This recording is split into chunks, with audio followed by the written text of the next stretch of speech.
신부님, 아직 도착 안 하셨나요? 전화도 꺼져 있습니다.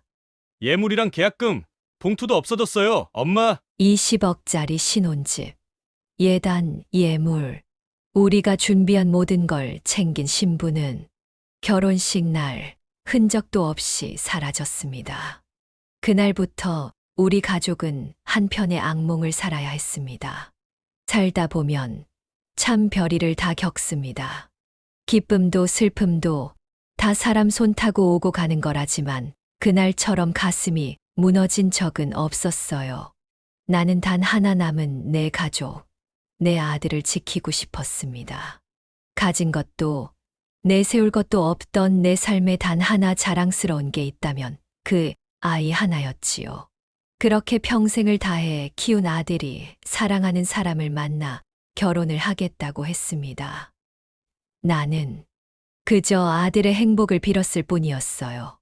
하지만 사람 일이란 게 참 모르는 거더군요. 오늘 그때 그 이야기를 들려드리려 합니다. 이 가족의 아픈 이야기, 믿음과 배신의 시간을 시작하기 전에 저희 채널의 구독과 좋아요, 알림 설정을 해주시면 더 많은 이야기를 여러분께 전해드릴 수 있습니다. 또한 여러분의 소중한 댓글 하나하나가 저희에게 큰 힘이 됩니다. 여러분의 작은 관심이 더 많은 사연을 찾아 전하는 원동력이 되어준답니다. 그럼 가장 소중한 것을 지키려 했던 저와 아들의 삶, 지금부터 시작하겠습니다. 저는 남편과 결혼하고 얼마 지나지 않아 이 아이를 품에 안았습니다. 그리고 아들이 돌을 막 지났을 무렵 남편은 세상을 떠났어요. 갑작스러운 병이었습니다. 아무런 준비도 없이 남겨진 저는 젖먹이 아이 하나를 품고 세상의 한복판에 서게 됐지요. 주변에서는 다들 위로랍시고 말했어요. 그래도 애 하나 있으니 다행이다. 젊으니까 다시 좋은 사람 만나면 되지. 그 말들을 들을 때에는 그냥 고개를 끄덕였지만 밤이 깊어지면 참 서러웠습니다. 세상에서 제일 두려운 건 먹고 사는 문제도 혼자라는 외로움도 아니었어요. 내 품에 안긴 저 아이를 제대로 지켜낼 수 있을까? 그게 가장 무서웠습니다. 그렇게 저는 작은 꼼장어집을 시작했습니다. 새벽이면 어둑한 시장에 나가서 싱싱한 재료를 골라오고 낮엔 쉴 틈 없이 손님을 받고 밤이면 홀 청소하며 주방을 정리했습니다. 아이를 등에 업고 가게 한쪽 구석에 재워가며 일했지요. 아들은 참 착한 아이였습니다. 한창 뛰어놀 나이에도 제 옆에 얌전히 앉아 그림책을 뒤적거리던 그 모습이 아직도 눈에 선해요. 비 오는 날이면 가게 천장에서 떨어지는 물방울 소리에 아들이 놀라 제 무릎에 파고들던 때가 있었어요. 괜찮아. 엄마가 있잖아. 아이를 꼭 끌어안고 제가 제게도 다짐하듯 그렇게 속삭였지요. 어릴 때부터 아들은 자기가 짐이 된다는 걸 알았던 걸까요? 엄마, 나 나중에 돈 많이 벌게. 우리 좋은 집 살자. 초등학교 3학년이던 아이가 밥 한 술 떠먹으며 그렇게 말했어요. 그 작은 어깨가 얼마나 든든하게 느껴졌는지 몰라요. 그러면서도 제 마음 한켠엔 아이가 나 때문에 어린 마음에 짐을 지는 건 아닐까 하는 죄책감이 늘 따라다녔습니다. 겨울이면 난방비를 아끼느라 전기장판 하나에 둘이 꼭 붙어 잡고 여름이면 선풍기 바람 아래 서로 얼굴을 맞대고 책을 읽었습니다. 힘들었지만 그 시간들이 참 소중했어요. 우리는 서로가 서로를 부둥켜 안고 겨울을 뚫고 봄을 기다리는 사람들 같았습니다. 그러는 사이 가게에도 손님이 하나둘 늘어나기 시작했어요. 첫 번째 가게가 안정되자 조심스럽게 두 번째 가게 문을 열었고 이어 세 번째 가게까지 가게 일에 손은 늘 바빴지만 그만큼 제 삶도 단단해졌습니다. 어렵게 일군 자리였지만 저는 제 힘으로 해냈다는 걸 스스로 알았습니다. 누구에게 기대지도 누구를 탓하지도 않고 두 발로 버텨낸 시간이었으니까요. 제겐 세상에서 가장 소중한 보물이 있었습니다. 바로 제 아들이요. 아들과 함께한 하루하루는 어떤 날보다 찬란했습니다. 그때는 정말 몰랐어요. 내 품에 안고 세상 모든 걸 걸었던 아이를 언젠가 다른 사람의 손에 맡기고 멀리서 지켜봐야 할 날이 온다는 걸요. 아들은 세상의 바람을 맞으며 그러나 쉽게 흔들리지 않고 자라났습니다. 어릴 때부터 아들은 늘 책을 품에 안고 살았습니다. 장난감 하나, 새 옷 하나 변변히 사주지 못했던 시절에도 저는 헌책방을 돌며 작은 선물을 준비했습니다. 고무줄로 묶인 국어책과 영어책 더미를 소중히 안고 돌아오는 아들의 뒷모습이 지금도 제 기억 속에 선명합니다. 학교에서도 아들은 단 한 번도 저를 부끄럽게 만든 적이 없습니다. 다른 아이들이 학원을 오가며 바쁘게 움직일 때 아들은 작은 방 안 책상에 조용히 앉아 스스로 공부했습니다. 한겨울 난방비를 아끼기 위해 전기장판 하나에 몸을 웅크리면서도 책장을 넘기는 아들의 손끝은 단단했습니다. 엄마, 난 괜찮아. 천천히 해도 돼. 중학생이던 어느 날 아들은 제 손을 꼭 잡고 그렇게 말했습니다. 그 말 속에는 투정도 원망도 없었습니다.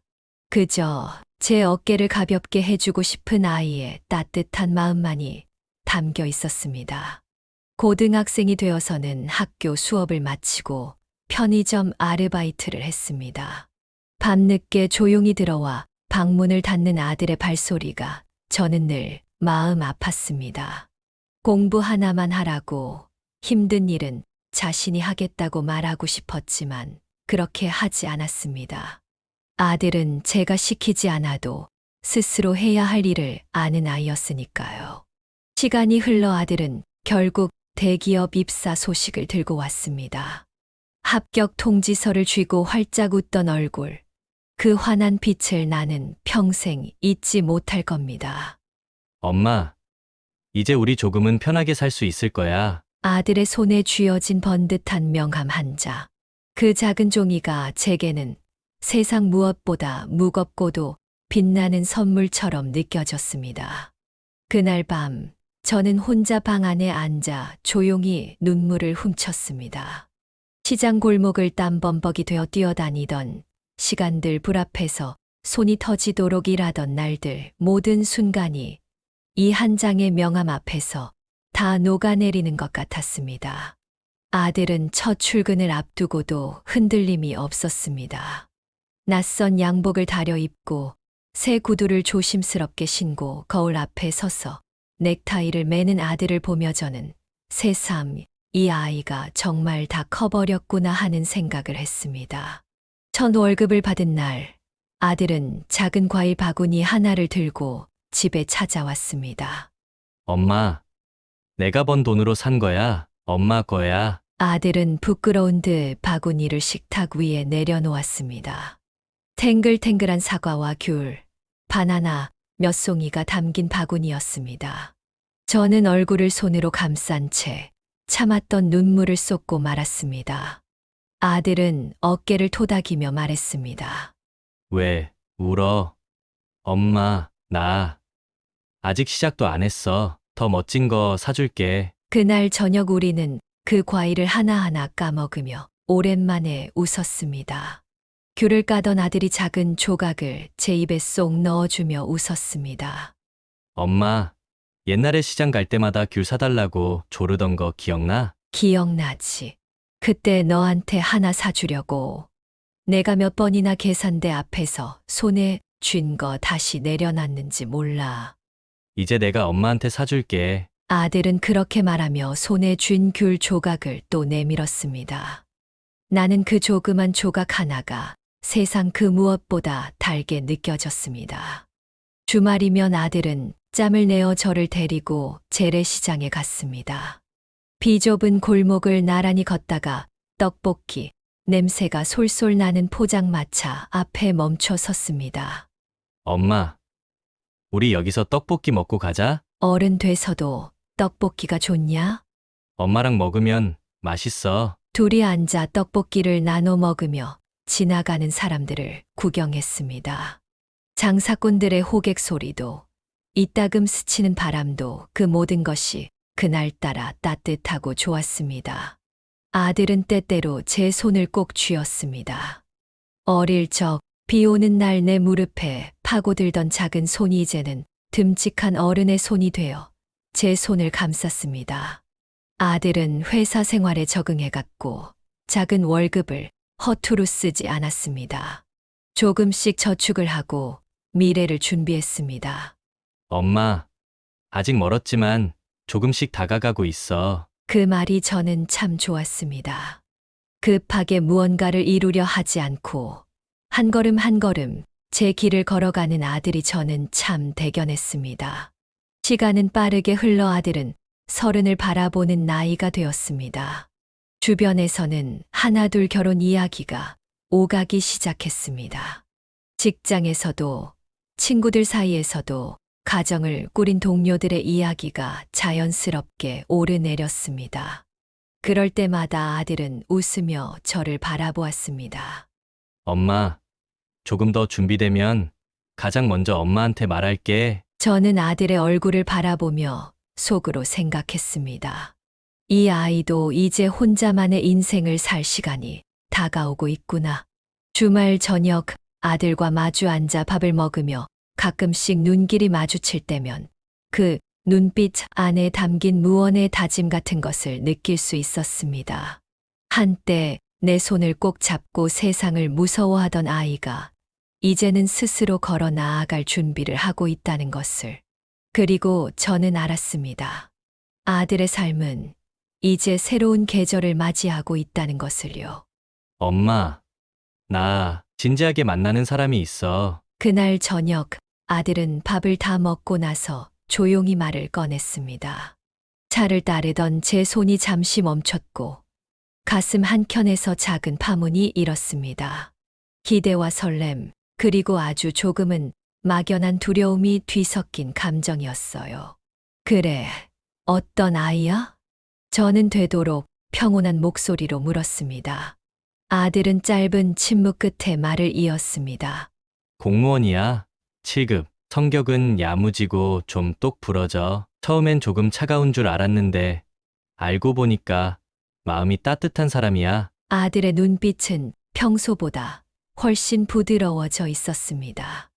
어릴 적 좋아하는 책을 품에 안고 들어올 때 지었던 표정과 닮아 있었습니다. 그래, 어디서 만났는데? 소개받았어. 처음엔 그냥 인사만 하고 헤어지려 했는데 이상하게 편하더라. 저는 조용히 고개를 끄덕였습니다. 그 사람이 아들 마음에 깊이 자리하고 있다는 건 굳이 말하지 않아도 알 수 있었습니다. 아들은 그녀와 함께한 시간을 하나하나 풀어놓기 시작했습니다.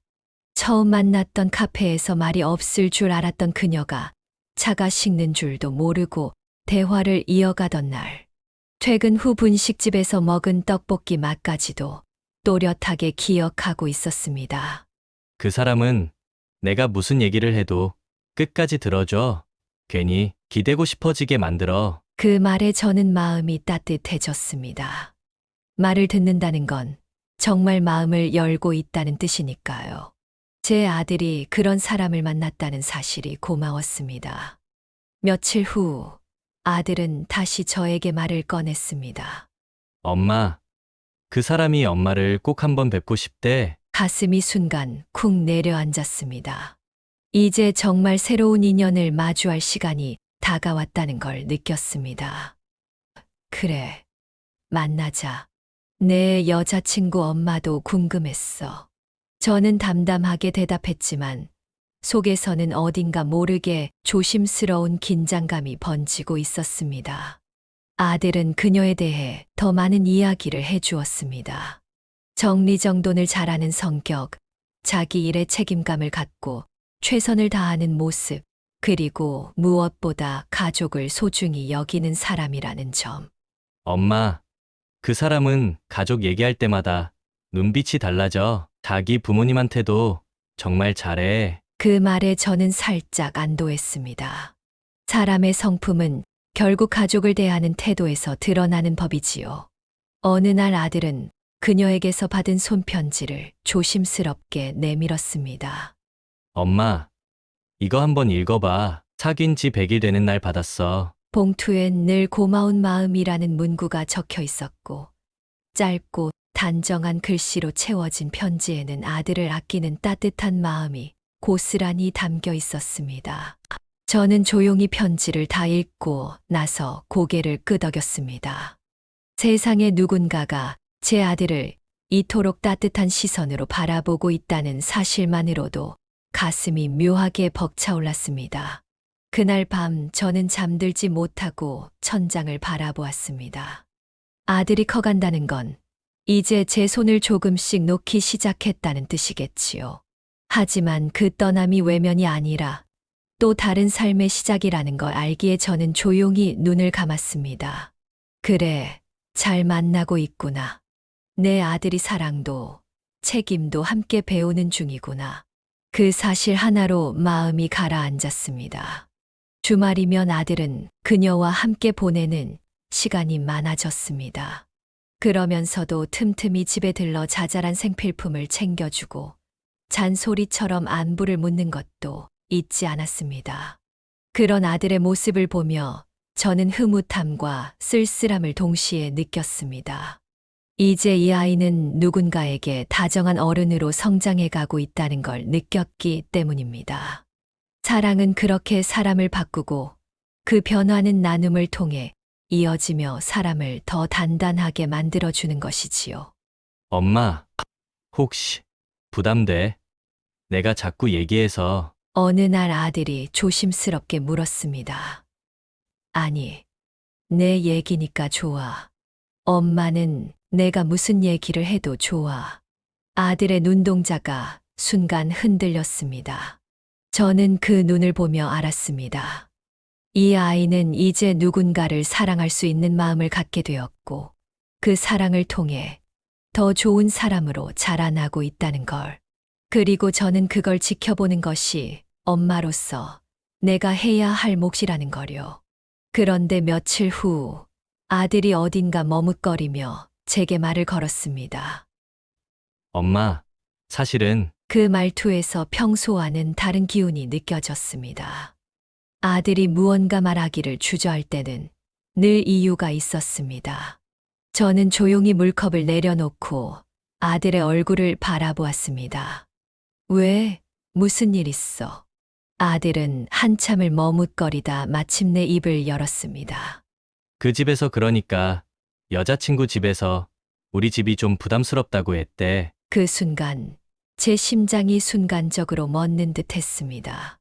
가슴 안쪽에서 느껴지는 묘한 울림이 제 호흡을 조금씩 무겁게 만들었습니다.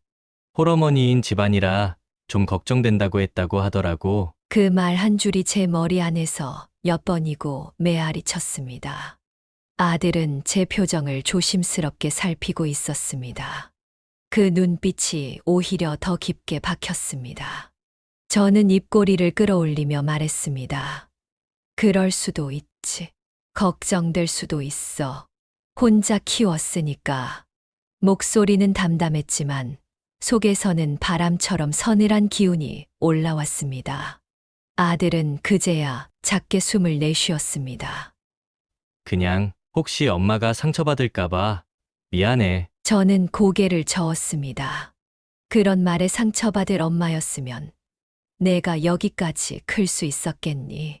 겉으론 웃으며 그렇게 말했지만 밤이 되자 마음속에서 그 말이 계속 울려 퍼졌습니다.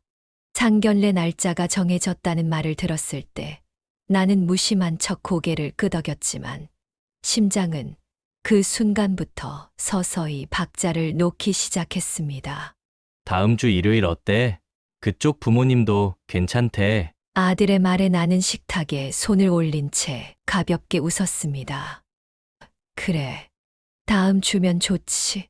장사도 마침 쉴 수 있는 날이고 평소라면 메뉴판을 새로 인쇄할지 배달 용기를 바꿀지를 고민할 시간이었는데 그 순간부터는 달랐습니다. 나는 옷장을 열고 몇 년 전에 산 한 번도 입지 않은 정장을 꺼냈습니다. 검은색 투피스였습니다. 지인의 돌잔치에 간다며 장만했던 옷이었고, 태그가 그대로 붙은 채 옷걸이에 조용히 걸려있던 옷을 꺼내 펼쳐보았습니다. 어깨를 매만지고 허리선을 따라 손끝을 천천히 움직이며 나는 생각했습니다. 너무 꾸민 걸까? 아니면 이 정도는 괜찮을까? 거울 앞에 서서 웃어보았지만 입꼬리는 어딘가 어색하게 걸려 있었습니다. 아들이 데려올 사람, 그 아이의 부모는 어떤 사람일까? 어떤 눈으로 나를 바라볼까? 나는 혼자 중얼거렸습니다. 나, 엄마 맞지? 이 아이를 여기까지 데려온 사람인데. 말끝이 허공에 흩어졌습니다. 그날 밤 잠을 이루지 못했습니다. 눈을 감아도 머릿속에 떠오르는 건 그 아이의 얼굴이 아니라 내 얼굴이었습니다. 시장 안 작은 식당, 뒤집어진 앞치마, 화장기 없는 얼굴. 그 모든 게 한순간에 부끄러워졌습니다. 이제 와서 왜 이러지? 나는 다시 눈을 감았습니다. 며칠 뒤 아들은 식탁에 앉아 나를 바라보며 말했습니다. 엄마, 그 사람, 엄마 처음 뵙는 거 되게 기대하고 있어. 나는 조용히 물을 따랐습니다. 기대는 무슨, 그냥 밥 먹는 거지 뭐. 근데 엄마 너무 부담 가지진 마. 안 가져. 그런 거. 아들의 눈빛이 묘하게 따뜻했습니다. 엄마, 멋있잖아. 나는 고개를 돌렸습니다. 갑자기 왜 그러냐? 그냥 엄마가 내가 제일 자랑스러워하는 사람이니까. 그 말이 마음에 맺혔습니다. 나는 웃지 않았습니다. 울지도 않았습니다. 그저 잠시 눈을 감았습니다. 저녁 늦게 옷장 문을 다시 열었습니다. 예전에 아들이 입었던 정장 와이셔츠를 꺼내 구김을 펴듯 다림질을 했습니다. 무슨 마음이었을까요? 나는 멈춰선 채 한동안 다리미를 든 손으로 하얀 셔츠를 내려다보았습니다. 그 셔츠를 입고 아들은 처음 사회에 발을 디뎠습니다. 그날 아침 그 아이의 뒷모습을 보며 나는 세상이 다 내 것 같았습니다. 그리고 이제 그 아이가 새로운 세상으로 걸어 들어가려 합니다. 나는 그 아이의 뒷모습을 또 바라보게 될 것입니다. 아마도 그 아이의 손을 처음으로 놓는 순간이 곧 다가오고 있을 것입니다. 상견례 전날 나는 마트에서 반찬 재료를 샀습니다. 별다른 이유는 없었습니다. 그냥 뭔가라도 하고 싶었습니다. 쌀쌀한 바람 속 비닐봉투를 한 손에 들고 나는 조용히 골목을 걸었습니다. 누가 보면 그냥 마실 나온 아주머니처럼 보였겠지만 나는 마음속으로 몇 번이나 인사를 연습했습니다. 처음 뵙겠습니다. 아들 하나밖에 없는 집입니다. 저도 혼자라 아이가 전부입니다. 입술을 움직여 보았습니다.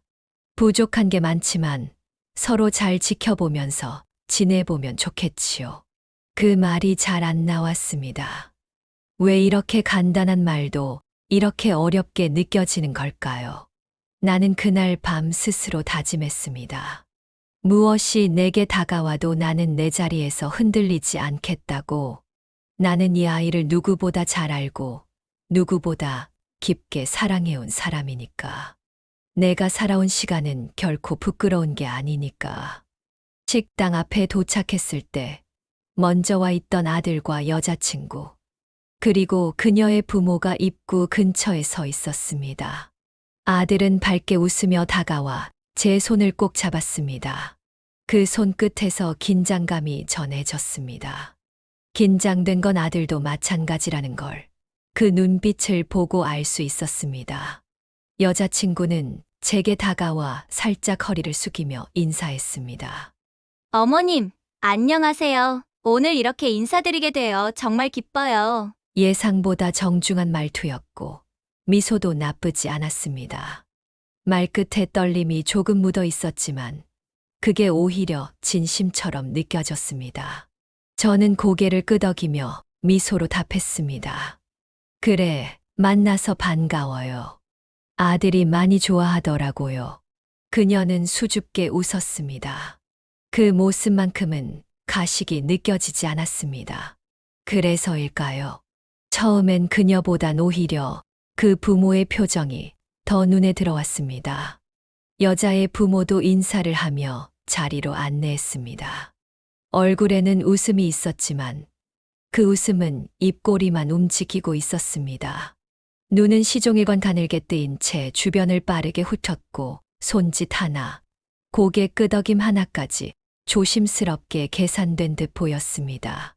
식당 안룸에 자리를 잡고 앉자 따뜻한 조명 아래 정갈한 상차림이 눈에 들어왔습니다. 서로 간단히 인사를 나누고 그녀가 다시 말했습니다. 어머님, 제가 요즘 업무가 많아서 인사드릴 틈이 없었어요. 직접 뵙게 되어 정말 다행이에요. 그 말에 나는 짧게 웃으며 고개를 끄덕였습니다. 괜찮아요. 요즘 젊은 사람들 바쁜 거 다 알지요. 그녀는 말끝마다 조심스러웠고 말투도 또박또박했습니다. 미리 준비해 온 말들 같았지만 노력하는 태도는 느껴졌습니다. 반면 옆에 앉은 그녀의 어머니는 한마디 한마디를 더 세심하게 고르고 있었습니다. 그건 조심스러움이라기보다 철저하게 정리된 계획처럼 보였습니다. 우리 딸이요. 한 번 마음 주는데 시간이 걸려요. 그런데 이 친구는 만난 지 얼마 안 됐는데도 참 편안하다 하더라고요. 여자의 어머니는 그렇게 말하며 딸을 힐끔 바라보았습니다. 딸은 웃으려다 말고 조용히 눈을 피했습니다. 식사가 시작되고 국과 찬이 하나둘 놓이며 상견례 자리는 본격적으로 분위기를 갖춰갔습니다. 나는 최대한 단정한 말투로 말했습니다. 얘가 어려서부터 책임감은 컸어요. 제가 혼자 키웠거든요. 공부도 일도 스스로 하려고 많이 애썼고요. 그녀는 고개를 끄덕이며 공손히 들었습니다. 하지만 그 순간 여자의 어머니는 조용히 말을 보탰습니다. 그래서 더 걱정되는 부분도 있어요. 저희 딸이 어릴 때부터 예민해서 환경이나 분위기에 많이 영향을 받아서요. 그 말은 마치 두 집안의 분위기 차이를 미리 짚어두려는 것처럼 느껴졌습니다. 아무래도 외동딸이다 보니 저희도 아이한테 너무 많은 걸 기대하긴 어렵고요. 워낙에 민감한 성격이라서. 나는 그 말에 대답하지 않았습니다. 그저 미소만 지었습니다. 이런 이야기는 차라리 나중에 아이들끼리 풀게 두는 게 낫다고 생각했습니다. 그녀의 아버지가 그때 말을 보탰습니다. 아, 그러고 보니 사돈께서 장사하신다고 들었어요. 꼼장어집 하신다고? 위치가 어디쯤인지 궁금하네요. 장사 잘 되신다던데. 나는 조용히 웃으며 대답했습니다. 시장 안에 있는 가게예요. 오래되긴 했죠. 뭐 생활비 벌 정도는 됩니다. 그러자 그녀의 어머니가 미소를 띠며 말을 이어갔습니다. 다음에 꼭 한번 가야겠네요. 저희 남편이 그런 음식 참 좋아하거든요. 이렇게 된 김에 사돈께서 차린 식당에서 다시 한번 모임을 가져도 좋을 것 같네요. 그 말투에는 호의와 칭찬이 섞여 있었지만 뭔가를 확인하려는 시선도 느껴졌습니다. 집안 형편을 직접 보고 싶다는 속내가 예의라는 가면 뒤로 비쳤습니다. 그러더니 아주 자연스럽게 말을 돌렸습니다. 그리고 아이들 집은 아무래도 우리 딸 직장이 강남 쪽이라 출퇴근 생각하면 서울 쪽이어야 할 것 같고요. 나중에 아이 생각도 해야 하니까 최소 30평대는 돼야 하지 않을까 싶어요. 나는 밥숟가락을 들다 멈췄습니다. 정중하지만 너무나 준비된 말들이 너무 자연스럽게 흘러나왔습니다. 예비 며느리는 이런 부모의 말에 단 한 번도 반박하지 않았습니다.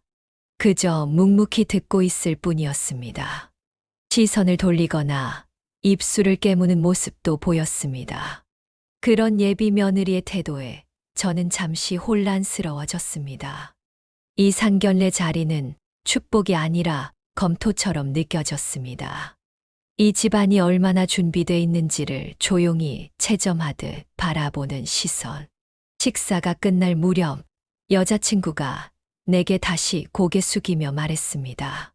어머님, 부족한 게 많겠지만 저 정말 잘하고 싶어요. 앞으로 많이 배우겠습니다. 그 말 한마디만이 오늘 자리에 진심처럼 남았습니다. 그리고 나는 그 말 하나를 믿어보기로 했습니다. 식당을 나서며 아들이 물었습니다. 엄마, 괜찮았어? 나는 대답 대신 짧게 웃었습니다. 그 웃음 뒤에 숨겨진 건 이 아이가 기죽지 않도록 나는 내 자리를 더 단단히 지켜야겠다는 마음뿐이었습니다. 식당을 나서던 순간 아들이 제 옆에 조용히 붙었습니다. 짧은 바람에도 손끝이 차가웠고 아들의 걸음은 어딘지 무거워 보였습니다. 엄마, 오늘 좀 힘들었지? 나는 고개를 저었습니다. 괜찮아. 다들 그런 자리 처음엔 서먹하지. 그 말이 다가 아니었지만 더는 묻지 않았습니다.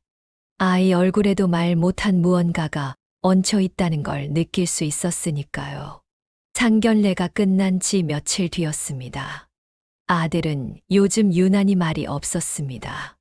퇴근하면 곧장 방으로 들어가고 저와 눈도 잘 마주치지 않았습니다. 저는 모르는 척했습니다. 아이가 고민하고 있다는 걸 알았으니까요. 저까지 재촉하면 더 힘들어질까봐 기다리고만 있었습니다. 그러다 그날 저녁 아들이 식탁에 앉았습니다. 숟가락을 들지 않고 손끝으로 밥그릇만 만지작거렸습니다. 저는 조심스럽게 물었습니다. 무슨 일 있냐? 아들은 한참을 망설였습니다. 그리고 결국 고개를 숙이며 말했습니다. 엄마, 여자친구 부모님이 신혼집 얘기를 하셨어. 신혼집. 서울 쪽으로 30평대 자가였으면 좋겠다고 하시더라. 그 한마디에 저는 숟가락을 손에서 놓고 말았습니다.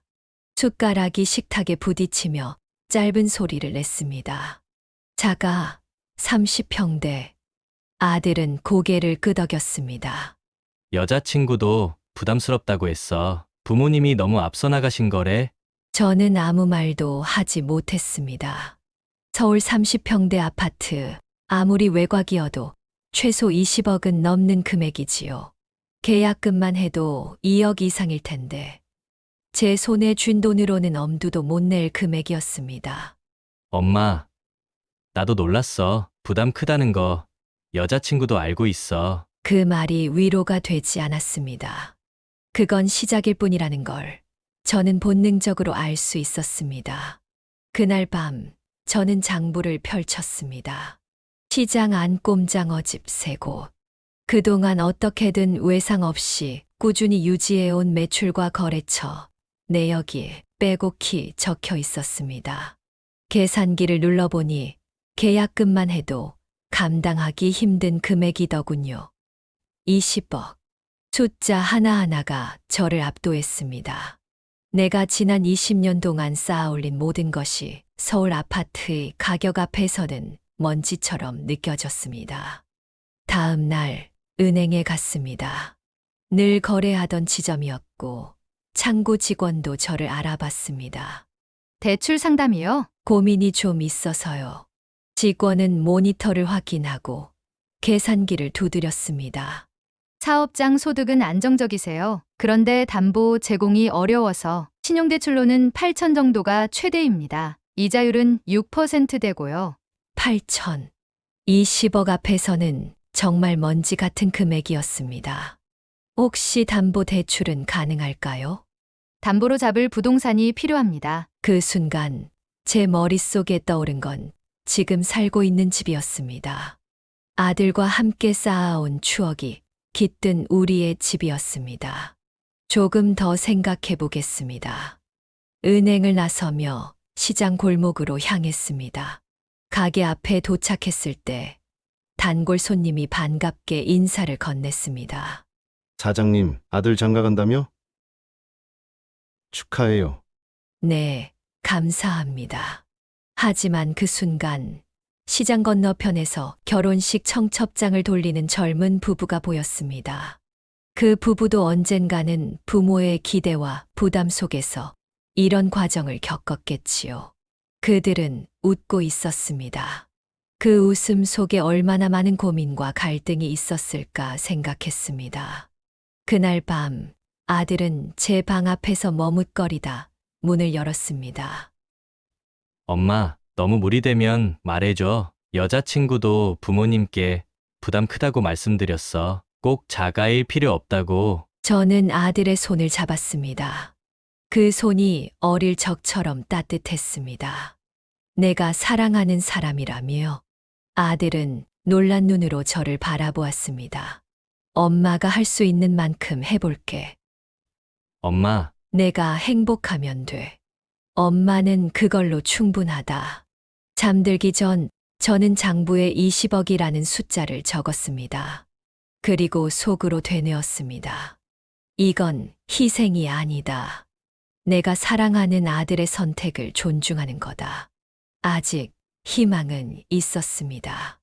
어느 날 아침 가게 문을 여는데 단골인 미순 씨가 찾아왔습니다. 사장님, 좋은 소식 들었어요. 아드님 결혼한다면서요? 네, 아직 준비 중이에요. 결혼 준비라는 게 생각보다 돈 많이 들어가죠? 우리 딸도 그랬어요. 미순 씨는 꼼장어 한 접시를 주문하면서 웃었습니다. 그래도 반반씩 부담해서 다행이었어요. 한쪽만 하면 나중에 꼭 말 나오더라고요. 저는 미소 지었지만 속이 답답했습니다. 반반. 다들 그렇게 하나, 우리 쪽에서는 계속 요구만 들어주고 있지 않은가. 그 순간 작은 불안이 마음 한구석에서 움트기 시작했습니다. 결혼 준비라는 게 원래 그런 거 아닐까요? 서로 맞춰 가면서 풀어가는 것. 앞으로도 작은 일들이 생기겠지만 잘 이야기하면 충분히 해결할 수 있을 거라 믿었습니다. 며칠 뒤 아들이 식탁에 앉아 조심스럽게 말을 꺼냈습니다. 엄마, 응, 여자친구 부모님이 꾸민비 얘기를 하셨어. 꾸민비. 아들은 고개를 끄덕였습니다. 드레스, 메이크업, 사진 준비하는데 500만 원 정도 필요하대. 저는 손에 쥐고 있던 젓가락을 내려놓았습니다. 500만 원? 응, 여자친구 부모님이 말씀하셨는데 여자친구도 부담스럽다고 했대. 그래. 부모님이 너무 앞서 나가신 거래. 여자친구가 엄마한테 미안하다고 전해달라더라. 아들은 미안하다는 듯 고개를 숙였습니다. 엄마, 요즘 엄마가 너무 많이 부담하시는 것 같아서 나도 솔직히 엄마한테 미안해. 500만 원. 서울 30평대 아파트 20억 앞에서 보면 작은 숫자였지요. 하지만 지금까지 모든 부담을 제가 짊어지고 있다는 생각에 마음이 무거웠습니다. 그리고 이번이 마지막일까 그 확신이 서지 않았습니다. 다음 날 장사 준비를 하며 마음이 무거웠습니다. 가게 문을 열고 불판에 꼼장어를 올렸습니다. 연기가 피어오르고 단골 손님들이 하나둘 들어오기 시작했습니다.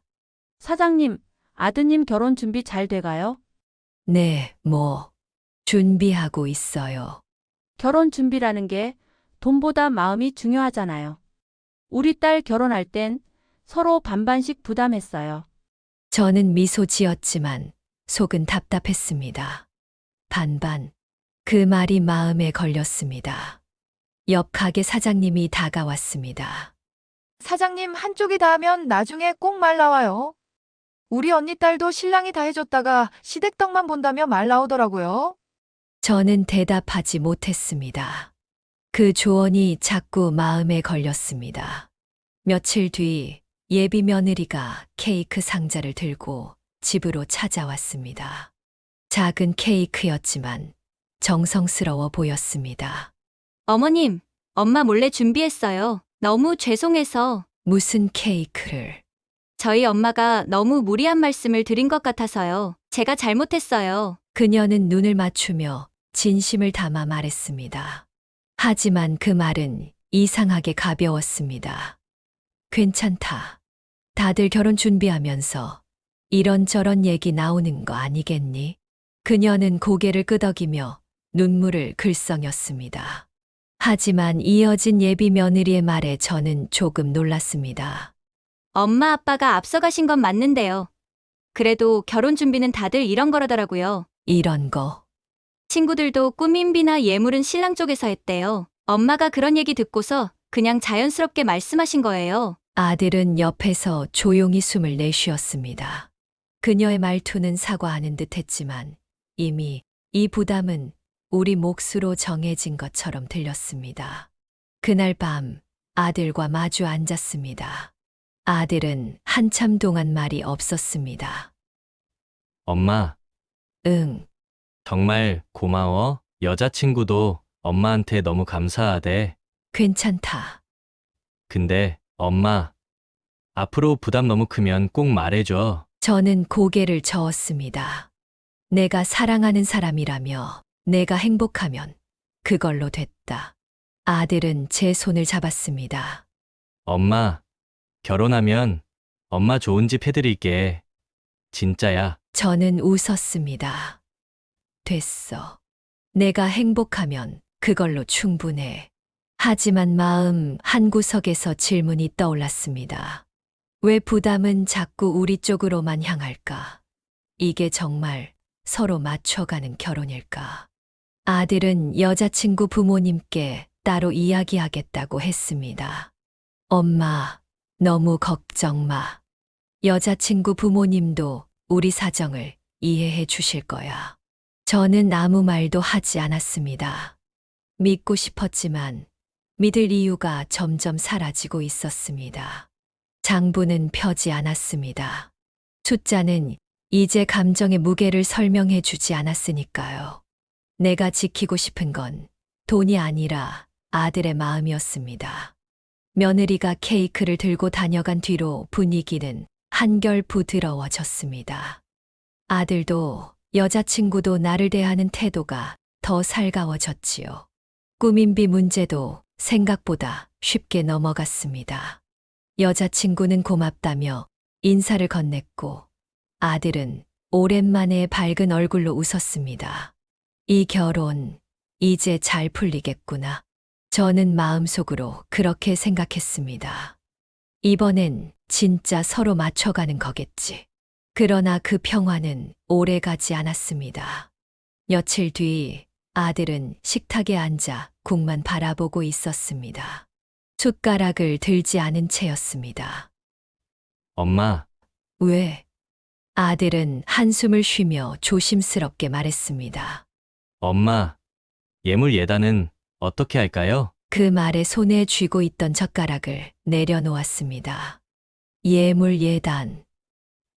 응, 여자친구 부모님께서 슬슬 준비해야 하지 않겠냐고 하셨어. 녀석의 말투는 누군가의 말을 대신 전하는 게 아니라 답답함과 고민이 뒤섞인 속마음 같았습니다. 엄마가 요즘 너무 많이 부담하시는 것 같아서. 근데 여자친구 집에서 계속 얘기하시니까 어떻게 해야 할지 모르겠어. 저는 작은 미소를 지었습니다. 예단은 양가가 합의해서 하면 되고 예물은 보통 여자 쪽에서 준비하는 거야. 아들은 고개를 끄덕였습니다. 하지만 곧 이어서 뜻밖의 말을 꺼냈습니다. 근데 여자친구 어머니께서 요즘은 그런 거 의미 없다면서 차라리 신혼집에 힘을 보태는 게 낫다고 하셨어. 그 말에 저는 고개를 갸웃했습니다. 신혼집에 힘을 보태겠다고? 응, 그 순간 처음으로 희망이 보였습니다. 결혼 준비라는 게 원래 두 집안이 함께 짐을 나누는 거니까요. 지금까지 부담을 다 감당하고 있다는 생각에 매일 밤 장부를 펼치며 고민했는데 이제 드디어 함께 준비하는 결혼으로 가고 있구나 그렇게 믿었습니다. 그날 밤 장부를 펼쳤습니다. 가게 세 곳의 매출, 외상 내역, 카드 결제 내역, 숫자들이 빼곡히 적혀 있었습니다. 서울 30평대 아파트, 20억짜리 집, 계약금만 2억이 넘었습니다. 계산기를 눌러보았습니다. 보증금 20% 8천만 원. 이 정도면 현실적이다. 두 사람의 급여와 제가 준비한 금액으로 충분했습니다. 다음 날 아들과 마주 앉았습니다. 아들, 여자친구 부모님께 이렇게 말씀드려봐라.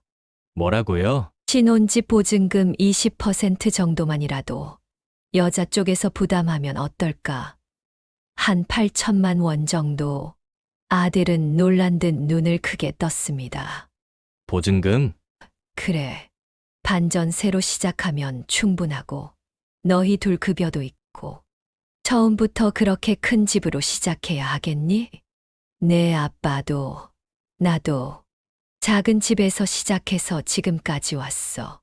두 사람이 함께 키워가는 집이 더 소중한 거야. 아들은 잠시 말을 잇지 못했습니다. 식탁에 손가락으로 선을 긋듯이 천천히 움직이다가 고개를 끄덕였습니다. 알겠어. 한번 말씀드려 볼게. 그 대답에 저는 작은 안도감을 느꼈습니다. 며칠 후였습니다. 아들은 무거운 얼굴로 돌아왔습니다. 퇴근 후에도 말이 없더니 식탁에 앉아 저를 바라보았습니다. 엄마, 왜? 여자친구 부모님께 말씀드렸어. 보증금 20% 정도 여자 쪽에서 부담하면 좋겠다고. 저는 조용히 고개를 끄덕였습니다. 그래서 뭘 하시던 아들은 한참 말이 없었습니다. 그 침묵이 이미 답을 말해주고 있었습니다. 여자친구 아버지, 노후 준비 때문에 어렵대. 그럴 여력이 없다고 하셨어. 그래. 그리고 여자친구가 집 때문에 대출받는 건 정말 아니라더라. 저는 숟가락을 내려놓았습니다. 밥 공기가 괜히 무겁게 느껴졌습니다. 대출이 왜 아니란다냐? 여자친구 부모님이 여자가 결혼하면서 집 때문에 대출받는 건 말도 안 된다고 하셨대. 순간 머릿속이 멍해졌습니다. 결혼 준비라는 게 두 사람이 함께 부담하는 거 아니었나? 상견례에서도 분명 그렇게 말했는데. 내 여자친구도 그 말에 동의했니? 아들은 고개를 끄덕였습니다. 미안해. 엄마, 여자친구도 부모님 말씀에 따를 수밖에 없다고 했어. 그날 밤 장부를 펴지 않았습니다. 숫자가 무슨 의미가 있겠습니까? 이번에도 우리가 또 양보해야 한다는 사실만 선명했습니다.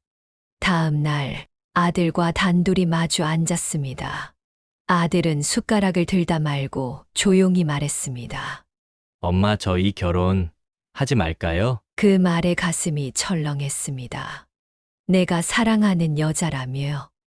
근데 계속 이렇게 우리 쪽만 부담하면 이 결혼이 맞는지 모르겠어. 저는 한참 동안 아무 말 없이 아들의 얼굴을 바라보았습니다. 내 아들이 이런 말을 꺼낼 만큼 마음이 무너지고 있구나. 아들아, 응, 이거 주고 미움 사지 마라. 네. 사랑한다면 지금 내가 짊어질 몫이라 생각해. 그래야 나중에 그 사람을 원망하지 않지. 그날 밤 저는 결심했습니다. 집을 팔기로. 아무리 생각해도 이번이 마지막이라는 생각이 들었습니다. 그리고 이번에도 우리가 부담하지 않으면 이 결혼은 깨질 것이 분명했습니다. 며칠 전이었습니다. 봄비가 부슬부슬 내리던 저녁, 예비 며느리 어머니에게서 전화가 걸려왔습니다. 어머님, 잠깐 뵐 수 있을까요? 목소리는 변함없이 다정했지만 그 속에 숨겨진 계산적인 기운을 느꼈습니다. 이번엔 또 어떤 이야기를 하려는 걸까라는 생각이 들었습니다. 커피숍 창가 쪽 조용한 자리에 마주 앉았습니다. 테이블 위엔 물컵 하나와 그녀의 작은 명품 가방이 가지런히 놓여 있었고, 저는 심호흡을 하며 자리에 앉았습니다. 여자친구 어머니는 환하게 웃었고, 그 웃음은 상견례 때와 똑같이 입꼬리로만 지었으며, 눈빛은 전혀 웃고 있지 않았습니다. 우리 아이들 결혼 준비 잘 진행되고 있어서 다행이에요. 익숙하게 듣던 인사였습니다. 네, 저희 아이도 여자친구를 많이 좋아합니다. 예의상 웃으며 대답했지만 가슴 한쪽이 서늘해졌습니다. 어머님, 이번 신혼집명의 말씀인데요. 심장이 쿵 내려앉는 느낌이 들었습니다. 네, 우리 딸 이름으로 하면 어떨까 싶어요. 공무원이니까 나중에 대출받기도 편하고 둘이 함께 갚아갈 거니까요. 그녀의 말투는 자연스러웠고 이미 합의된 사항을 통보하는 것처럼 들렸습니다. 저는 조심스럽게 말했습니다. 그건 좀 아닌 것 같습니다. 지금까지 결혼 준비는 저희 쪽이 다 부담했습니다. 신혼집 꾸민비, 예물 예단까지, 명의까지 넘기는 건 너무 일방적이지 않을까요? 여자친구 어머니는 살짝 당황한 듯 고개를 갸웃했지만 곧 얼굴에 미소를 띄었습니다.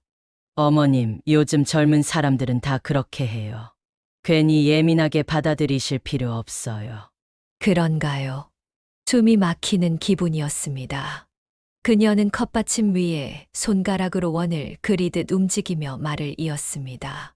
그리고 솔직히 말씀드리면 네, 우리 딸이 이런 집에 시집 가는 것도 솔직히 속상한 일이에요. 피가 머리끝까지 치밀었습니다. 어머님이 혼자 아드님 키우셨다지만 요즘 누가 홀어머니 집안으로 시집 가려 합니까? 사실 선자리가 줄줄이에요. 7급 공무원 딸이라 다들 탐내요. 숨이 가빠졌고 손끝이 얼어붙었습니다. 솔직히 이 결혼 감사하게 생각하셔야 하지 않겠어요? 숨이 턱 막혔습니다. 지금까지 우리가 감당한 게 얼마인데요? 목소리가 떨렸습니다. 꾸민비, 예물, 예단, 집값까지. 그리고 지금은 집주인 자격까지 넘기라고 하십니까? 여자친구 어머니는 고개를 끄덕이며 말했습니다. 그래요. 지르면 깨시겠다는 뜻으로 알아들을게요. 그 순간 참았던 분노가 터졌습니다. 숨이 목구멍에 차올라 말이 나오기까지 몇 초가 걸렸습니다. 그렇게 마음대로 우리 아들을 무시하지 마세요. 여자친구 어머니가 눈썹을 치켜 올렸습니다. 네? 우리 아들이 누구 덕 보자고 이 결혼하는 줄 아십니까? 사랑하니까 다 참고 다 양보해온 겁니다. 그런데 이제는 자존심까지 꺾으라니요. 저는 숨을 깊이 들이쉬며 억울함이 단단하게 굳어져 가는 걸 느꼈습니다. 저 남편 없이 아이 하나 키우느라 남들만큼 살지는 못했습니다. 그래도 남 부끄럽지 않게 살았습니다. 여자친구 어머니가 조용히 물컵을 만지작거렸습니다. 저는 그녀의 시선을 똑바로 마주했습니다. 시장 한복판에서 꼼장어 팔며 새벽마다 손에 기름 냄새 배어가며 일했습니다. 비 오면 비 맞고 더우면 더위 먹으면서도 제 아들은 단 한 번도 배골게 하지 않았어요. 손끝이 떨렸지만 고개는 숙이지 않았습니다. 그렇게 키운 아들이 지금까지 이 결혼 준비하면서 단 한 번도 남 탓한 적 없습니다. 꾸민비, 예단, 예물, 집값 모두 우리가 책임져 왔습니다. 당신네 따님이 손에 흙 한 줌 묻힌 적 있습니까? 여자친구 어머니의 입꼬리가 경직되었습니다. 그런데 이제 와서 명의까지 달라고요? 그걸 못 주겠다고 했더니 우리 아들이 부족하다고 하십니까? 숨이 막혔지만 말은 멈추지 않았습니다. 감사하게 생각하라 하셨죠? 네, 맞습니다. 우리 아들도 좋은 사람 만났다고 생각했습니다. 그 마음으로 모든 요구 받아들였고요. 목소리는 떨렸고 점점 높아졌습니다. 하지만 이건 다릅니다. 제 아들이 당신네 집안에 빚을 지는 것도 아니고 팔려가는 것도 아닙니다. 여자친구 어머니는 당황한 기색으로 시선을 돌렸지만 곧 차가운 미소를 지으며 말했습니다. 감정적으로 나오지 마세요. 요즘 세상에 이런 걸로 화내시는 분 드물어요. 그녀는 천천히 가방을 들었습니다. 우리 딸 더 좋은 자리 얼마든지 있어요. 집으로 돌아오는 길, 봄비가 옷깃을 적셨습니다. 하지만 저는 비가 오는지도 몰랐습니다. 심장이 무거워서 한 걸음 한 걸음이 겨우겨우였기 때문입니다. 집에 도착하자 아들이 기다리고 있었습니다. 엄마, 여자친구 부모님 뭘 하셨어? 내 여자친구 부모님께서 명예 여자 이름으로 하자는 거. 너는 이미 알고 있었구나? 아들은 고개를 끄덕였습니다.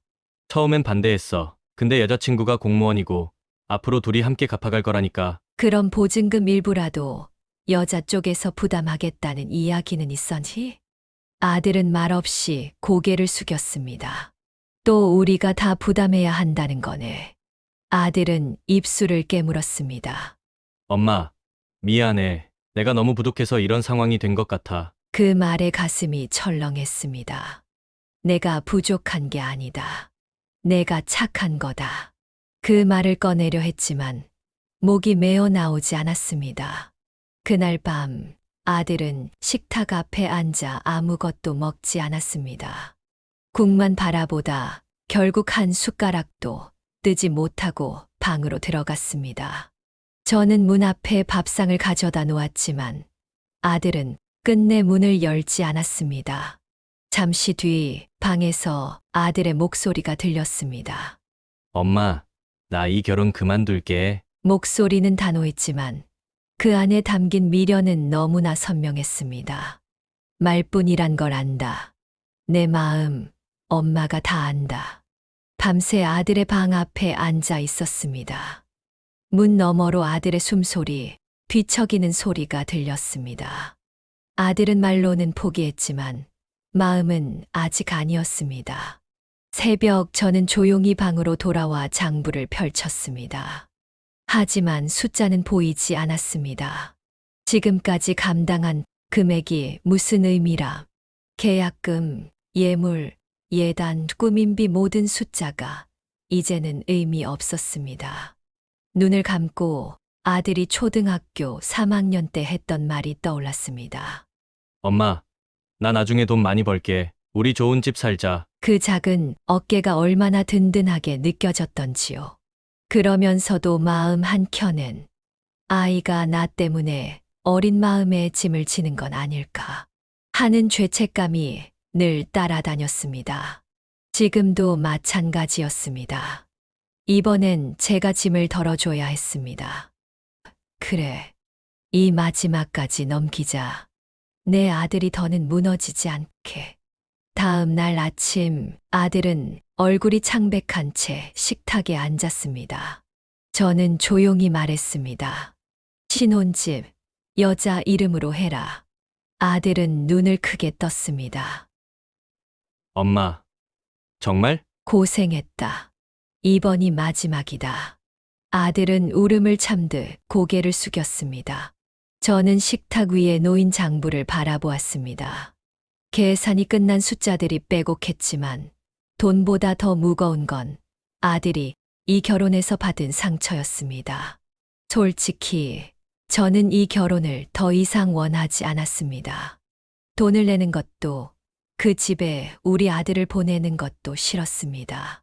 그 사람들의 말 한마디, 눈빛 하나까지 전부 견디기 힘들었습니다. 내 아들이 그런 취급을 받으며 살아가게 하고 싶지 않았습니다. 하지만 아들은 지금 사랑하고 있었습니다. 그리고 그 사랑이 언젠가는 아들을 행복하게 해줄 거라 믿고 싶었습니다. 저는 또 한 번의 희생을 선택했습니다. 아들을 위해서, 그리고 아들이 사랑을 지킬 수 있게 해주기 위해서. 그날도 아들과 예비 며느리가 꼼장어 집으로 저녁을 먹으러 왔습니다. 어머님, 오늘 장사 어땠어요? 예비 며느리가 밝게 물었습니다. 괜찮았어. 자리 편한 곳에 앉아. 뭐 먹을래? 평소처럼 매운 양념으로요. 아들은 조용히 웃었습니다. 엄마, 우리 둘이 먹고 갈게. 손님 많으면 불편할 테니까. 저는 고개를 끄덕였습니다. 그래, 이따 가져다 줄게. 잠시 후 두 사람 밥 먹다 예비 며느리가 일어섰습니다. 어머님, 서빙 좀 도와드릴게요. 저는 손사래를 쳤습니다. 됐다니까. 손님도 얼마 없는데 그냥 앉아 있으려니까 몸이 근질근질해서요. 아들도 거들었습니다. 엄마, 이번 주도 여자친구가 돕기로 했다니까 그냥 두세요. 됐다니까. 그래도 예비 며느리는 물컵을 챙겨 나르기 시작했습니다. 고집스러웠습니다. 이 아이, 참 그래도 고맙네. 속으론 그런 생각이 들었지만 말은 하지 않았습니다. 며칠 뒤 평일 점심 장사가 한창일 때였습니다. 주방에서 재료 정리하는데 문이 열렸습니다. 어머님, 예비 며느리였습니다. 예비 며느리였습니다. 왜 또 왔어? 가게 좀 도와드리려고요. 안 그래도 돼. 일 많은 날도 아니야. 집에 있으면 심심해서요. 예비 며느리는 웃으며 앞치마를 묶었습니다. 손님이 오면 능숙하게 자리를 안내하고 물컵을 가져다 놓기도 했습니다. 그러다 일이 터졌습니다. 늦은 점심 무렵 낯선 중년 손님이 들어왔습니다. 젊은 남자 둘과 함께였습니다. 주문을 받으러 갔더니 불쾌한 표정으로 말했습니다. 불판 탄 거 아니야? 다 타버렸네. 죄송합니다. 바로 새 걸로 바꿔드릴게요. 그런데 남자가 술기운의 목소리를 높였습니다. 장사 똑바로 하셔야지. 불판 탄 걸 가져오면 어쩌자는 거야? 평소 같으면 저는 침착하게 사과했을 겁니다. 하지만 요즘 계속된 요구와 스트레스의 감정을 주체하지 못했습니다. 지금까지 불판 한 번 갈아들인 적 없잖아요. 불판 좀 탄 게 큰일이랍니까?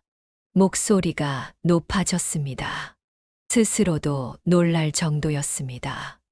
남자는 주위를 둘러보며 더 소리를 질렀습니다. 손님한테 이렇게 말해? 서비스 이따위로 해서 장사 되겠어? 그때였습니다. 예비 며느리가 빠르게 다가왔습니다. 죄송합니다. 제가 바로 교체해 드릴게요. 그리고는 새 불판과 고기를 가져왔습니다. 불편드려 죄송해서 오늘 고기는 서비스로 드릴게요. 남자는 당황했습니다. 예비 며느리는 허리를 굽히며 덧붙였습니다. 다음엔 절 불러주세요. 어머님도 요즘 피곤하셔서 그러셨어요. 손님은 더는 말을 잇지 못하고 고개를 끄덕였습니다. 알았어. 다음엔 조심해. 예비 며느리는 환하게 웃었습니다. 손님이 돌아간 후 저는 조용히 말했습니다. 미안하다. 너까지 끼어들게 해서. 어머님, 제가 당연히 해야 하는 일이에요. 그녀는 웃으며 앞치마를 다시 묶었습니다.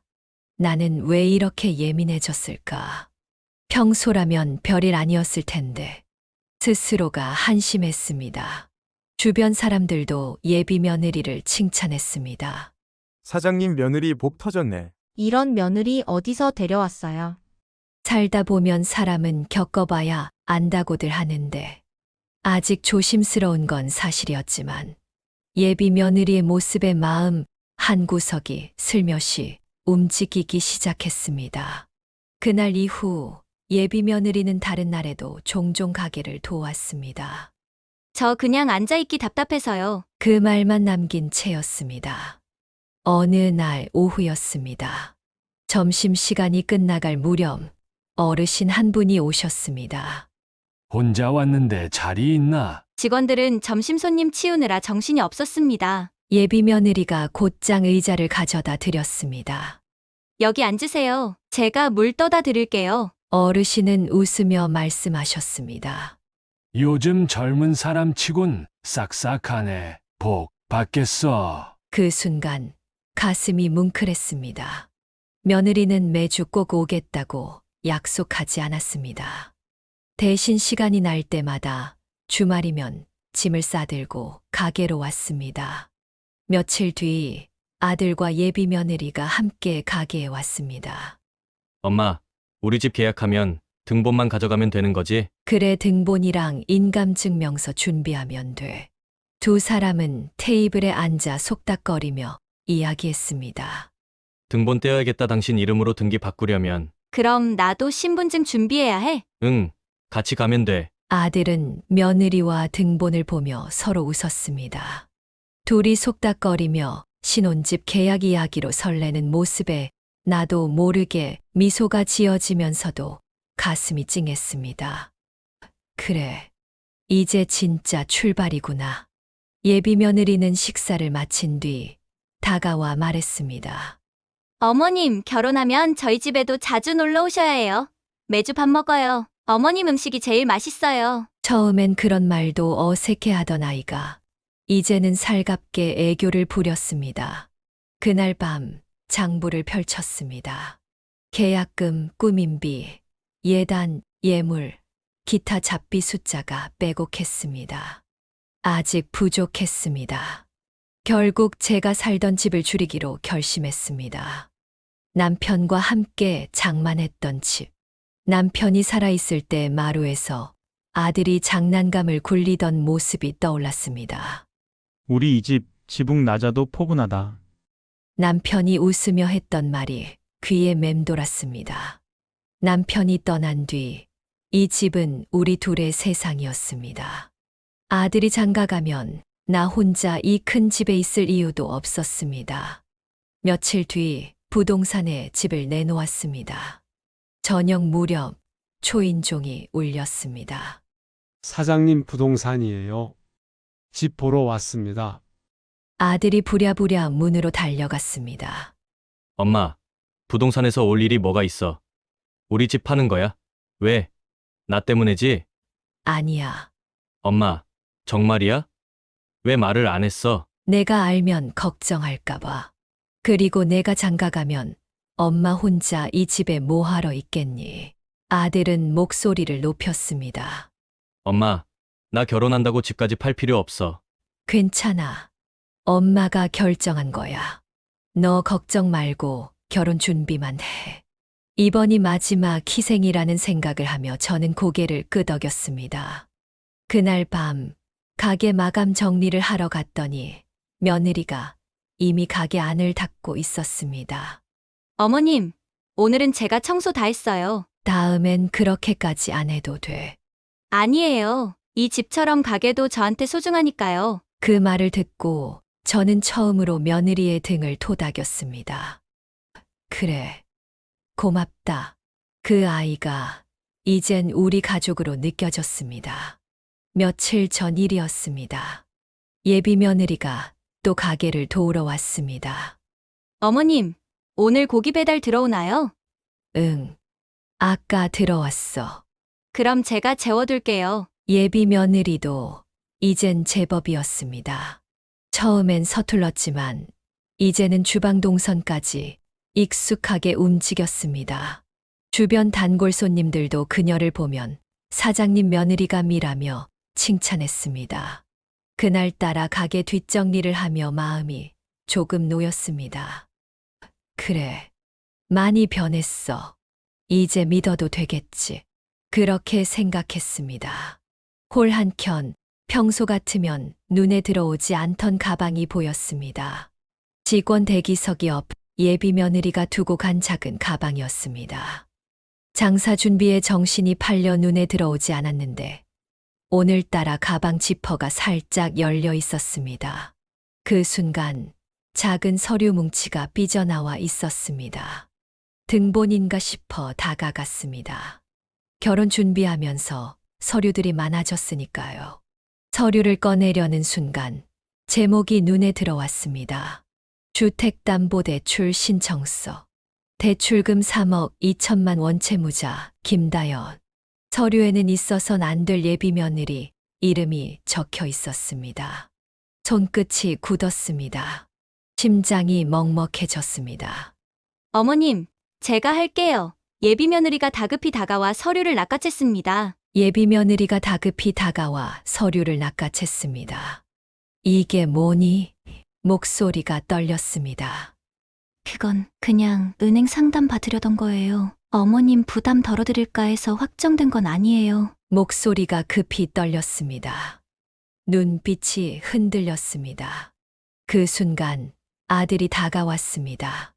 무슨 일이야? 내 여자친구 가방에서 대출 서류가 나왔어. 대출? 나는 아들을 바라보았습니다. 너 알고 있었니?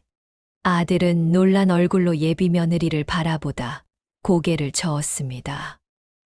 몰랐어. 예비 며느리는 손사래를 쳤습니다. 정말 상담만 받으려던 거예요. 어머님께 말씀드리려다가 괜히 또 부담드릴까봐. 내 손끝은 여전히 떨리고 있었습니다. 고작 상담받으려는 걸 이렇게 숨겨. 죄송해요 말씀드렸어야 했는데. 예비 며느리의 눈에 눈물이 맺혔습니다. 엄마, 너무 걱정하지 마. 아들이 끼어들었습니다. 정말 상담만 받았을 거야. 내가 그걸 어떻게 확신해? 아들의 얼굴이 굳었습니다. 엄마, 여자친구 좀 믿어줘. 믿으라고 서류까지 나오는데 예비 며느리는 울먹이며 속삭였습니다. 저 진짜 그런 의도 아니었어요. 어머님께 계속 부담만 드리는 것 같아서. 내 말투가 점점 날카로워졌습니다. 그래서 몰래 대출까지 준비했다고? 주변 손님들이 눈치를 보기 시작했습니다. 아들이 내 손목을 붙잡았습니다. 엄마, 그만해. 사람들이 봐. 손을 뿌리쳤습니다. 창피해서 숨길 문제가 아니야. 예비 며느리는 흐느꼈습니다. 죄송해요 어머님. 정말 죄송해요. 잠시 침묵이 흘렀습니다.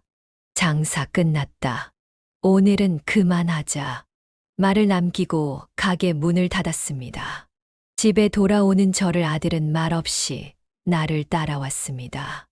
엄마, 너무 화내지 마. 다 오해일 수도 있어. 확인해야겠어. 나는 장롱 깊숙이 넣어두었던 예물 영수증을 꺼냈습니다. 너희 예물 금목걸이 했지? 응. 한빛 주얼리에서 했어. 영수증을 펼쳤습니다. 명성금 거래소라고 적혀 있었습니다. 그런데 이 영수증 업체명이 왜 명성금 거래소로 되어 있지? 너희 한빛 주얼리 같다며. 아들은 얼굴이 굳었습니다. 뭐지? 이상하다. 영수증을 더 자세히 살폈습니다. 금액 부분에 볼펜 덧그림 자국이 선명했습니다. 숫자 위엔 수정 테이프 흔적까지 있었습니다. 엄마, 이거 아들이 말을 잇지 못했습니다. 손끝이 덜덜 떨렸습니다. 내가 샀던 금목걸이 분명 100만 원짜리였지. 응. 응. 근데 이 영수증엔 350만 원으로 적혀 있다. 아들은 하얗게 질린 얼굴로 영수증을 들여다보았습니다. 이게 왜 이렇게 됐지? 숨이 턱 막혔습니다. 그 순간 거실에 놓인 아들의 휴대폰이 울렸습니다. 휴대폰 화면에 떠 있는 발신자며 부동산 대출센터에서 온 전화였습니다. 아들도 나도 동시에 휴대폰을 바라보았습니다. 누구도 움직이지 못했습니다. 나는 숨을 고르며 조용히 물었습니다. 그때 가게에서 본 대출 서류 말이다. 여자친구가 상담만 받았다고 했던 그 말, 너 정말 믿어도 되겠니? 아들은 눈을 동그랗게 뜬 채 휴대폰을 내려다보다가 천천히 고개를 저었습니다. 방 안은 숨막힐 듯 정적에 휩싸였습니다. 휴대폰 벨소리가 계속해서 울렸습니다. 그날 이후 예비 며느리는 가게에 오지 않았습니다. 요즘은 가게 도우러 안 오네? 단골 손님이 물었습니다. 결혼 준비가 바쁘대요. 저는 웃으며 대답했지만 마음은 점점 무거워졌습니다. 아들도 며칠째 여자친구를 만나지 못했습니다. 엄마, 다현이가 요즘 정신이 없대. 전화는 받아. 응 받긴 하는데 자꾸 피하는 느낌이야. 응, 받긴 하는데 자꾸 피하는 느낌이야. 아들은 고개를 숙였습니다. 며칠 전 대출센터에서 걸려온 전화. 그리고 예물 영수증. 마음 한켠이 점점 서늘해졌습니다. 그날 오후 시장에서 청과물 사장님이 가게로 찾아왔습니다. 사장님, 오늘 장사는 좀 어때요? 똑같죠. 저는 덤덤하게 대답했습니다. 사장님이 잠시 주위를 둘러보더니 낮은 목소리로 말했습니다. 며느리 친정어머니 김희숙 씨 맞죠? 네, 맞아요. 며칠 전에도 말씀드리려다 말았는데 그 집 예전에도 문제가 좀 있었어요. 심장이 철렁했습니다. 무슨 얘긴데요? 4-5년 전쯤 우리 시장에 아름아름 들렸던 얘긴데요. 선 자리가 여러 번 들어왔었는데 그때마다 무슨 이유인지 모르지만 다 깨졌어요. 우리 동네에서는 돈 문제 있다는 말도 나왔었고 왜요? 남자 쪽에 부담 주는 방식으로요. 처음엔 조건 맞춰놓고 나중에 집 문제니 뭐니 계속 요구해서 결국 파혼됐다는 말이 돌았었죠. 숨이 멎는 것 같았습니다. 확실한 거예요? 직접 본 건 아니지만 부동산 쪽에서도 그 집 이름 들으면 다들 고개 젓더라고요. 저도 조심스럽게 말씀드리는 거예요. 그런 얘기 아들이 알면 그래서 조심스럽게 말씀드리는 거예요. 사장님 생각해 보시라고. 감사의 말조차 제대로 나오지 않았습니다. 그날 저녁 아들이 퇴근 후 가게에 왔습니다. 얼굴이 지쳐 있었습니다. 엄마, 인감증명서 떼왔어. 며느리는 바빠서 오늘도 못 본대. 이 중요한 걸 너 혼자 처리했니? 응, 아들은 제 눈을 피했습니다. 청첩장 디자인도 미루자고 했어. 요즘 정신이 없대. 저는 한숨을 삼켰습니다. 아들아, 나 오늘 시장에서 내 여자친구 가족 얘기 들었어. 아들은 젓가락질을 멈추었습니다. 그 집 예전에도 선 자리가 여러 번 깨졌대. 남자 집에 계속 부담을 지우는 방식으로. 엄마, 또 그런 소문 믿으라는 거야? 믿고 싶어서가 아니야. 지금까지 우리가 겪은 일들이 서류, 영수증, 대출 신청서. 다 그냥 넘어갈 일은 아니잖니. 아들의 얼굴이 굳었습니다. 엄마, 그 애가 얼마나 노력했는지 알잖아. 매주 가게 와서 도와줬고. 그래, 그땐 나도 믿었어. 말끝을 흐렸습니다. 근데 지금은 내가 그 아이보다 더 힘들어 보인다. 아들은 고개를 숙였습니다. 엄마, 여자친구한테 솔직히 다 물어볼게. 아들은 여자친구에게 전화를 걸었습니다. 아들은 창고에 들어가 있었지만 문틈으로 목소리가 들렸습니다. 등본이랑 인감 챙기랬잖아. 내가 바빠서 아직 못했어. 왜? 계속 미루잖아. 어머니가 나 싫어하시잖아. 솔직히 자신 없어졌어. 그게 무슨 소리야? 어머니가 날 계속 의심하니까. 너도 나 못 믿는 거 아니야? 잠시 정적이 흘렀습니다. 너 숨기는 거 없어? 없어. 그녀의 목소리는 떨리고 있었습니다. 그때 아들의 휴대폰에 문자가 도착했습니다. 부동산 대출센터. 서류 지연으로 계약 진행에 차질이 예상됩니다. 빠른 연락 부탁드립니다. 아들은 휴대폰을 움켜쥔 채 하염없이 앉아 있었습니다. 그날 밤 나는 부동산 대출센터에서 걸려온 문자를 아들과 함께 바라보며 숨이 막혀오는 기분을 느꼈습니다. 그리고 가게 밖 어둠 속 멀찍이 서 누군가가 우리 가게를 바라보고 있었습니다. 그 그림자는 예비 며느리의 어머니였습니다. 엄마, 그래도 결혼식은 해야겠지. 그 한마디가 그렇게 허망하게 들릴 줄은 몰랐습니다. 나는 그날 밤 거의 뜬 눈으로 밤을 지새웠습니다. 대출 신청서, 위조된 영수증, 피하는 연락, 모든 조각들이 맞춰지는 듯했지만 이미 청첩장은 돌려졌고 하객들은 모두 초대된 상태였습니다. 무엇보다 설마 진짜 그런 일일까? 마음 한 구석에서는 아직도 한 가닥 믿음을 놓지 못했습니다.